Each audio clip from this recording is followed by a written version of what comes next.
For this one, although we're in O1 section fundamentals 30 joke mock open, we actually open this up separately. So I'm going to go to File, Open Folder, Section Fundamentals, and open it as its own project so it doesn't interact with other things. So here we have a source folder. We have an API for a joke that goes out, forget the stub, that gets a joke by getting a Chuck Norris joke using the request library and prints out the joke. So if we do /v and you get the joke there. Then we have a module called joke that imports this API request and has a function called length of joke that gets a random joke and then returns the length of the random joke. So what we're going to be testing is we want to be testing these two functions, the length, but we also want to test our request library to make sure that it actually works, even if we can't go to the internet. So it's based on this very good series here, but I split it out into different files so that we can sort of see the calling of different aspects more clearly. In our test joke, the very first test, we're going to import magic monkeypatch. We're importing from the API joke, the get joke that goes out into the internet. We've got a function in a different module called length of joke that when it gets a joke from get joke, it calculates the length of the joke. We've got our console prints. We're going to print out our globals so we can see what's in this module. And the very first test is we're not using any patch. We're going to get a joke and print out the joke. It's going to be a random joke every time, so we won't know the length of it, so we're just going to make it a pass. But if we now go into the CMD and run that very first test here and open it up, we can see in our globals that we have a magic monkeypatch. We have a reference to the get joke. We have a reference to the length of the joke, so it knows where it is. And remember, we have imported them in, so they're actually referencing API joke and joke. So if we come back here, we can see that every time we will get a different result because we're getting a random joke. So testing the length, we won't know what value to put because each time we're going to be getting a different joke with a different length. So when we come into our tests, what we'd like to do is to be able to test that the length joke function is working properly. So we can patch getting a joke, mocking the return value, and by saying this just equals 1, we know the length will be 3, this test should pass. Now notice where we do the patching. It's a sort, joke, get joke. Although we're doing getting a joke, where we're actually patching is where it is called here, not where it's being defined. Because in this example, what we're doing is actually we're patching the length of the joke. So when we come back down here, we can see that actually we're mocking joke, get joke. We're testing it, and it's the get joke in joke that's the answer.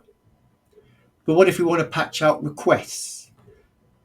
So that instead of going off into the internet, we actually mock that out. So we can use, again, we're going to be mocking the request library. Where is the request library called, not where it's defined? If we go into API joke, this is where the request is called. The definition of requests, I'm going to actually cut that out.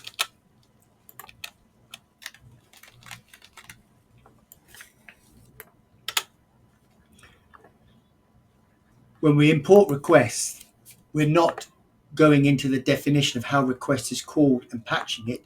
We're just using it where it is called, not where it's defined. That's the expression you hear all the time. So when we come back to our test now in 0300, we will see that basically we're patching out requests and we're giving the status code the JSON.return value, we need to mock the same shape. We can't just say return value, because when we go into API joke, we get a response and then we get the JSON on that. So we get response.status code, we get response.json. When we're mocking it out, we have to say status code or the JSON return value. So there's a property here, this is a function here. So this is effectively saying this. So that's what we would normally do, but when we're using our mock, we just set it as a property, and we're saying that that value is joke hello world. So now we can actually assert that the get joke is hello world and assert that the mock response is status code. And we're mocking out the get joke, not the actual requests itself. That stays the same. So mock JSON return value, if we look here, when we come back here, we get a response.status code, that's a property. We get a response.json. We don't use the brackets, we use dot return value when we're using the mock object. And we can then assert that the joke equals hello world. We've set joke to be hello world. Assert that get joke is equal to that. Because when we do a get joke, back in API joke, we basically do get a JSON object. So let's run that test here and see if that passes. That's all fine. Let's look what's printed out here. Again, doing the patch length joke. In joke by 1 and 3, we get that correct value because we're patching that out. And in the final one, what we're doing is we're mocking a failure. So we can say the status code is 403. We get our return value from the JSON. Get return value equals the mock response. So when we do get joke, basically we should get no joke, because in the API joke, if we get a failure, the value is no joke.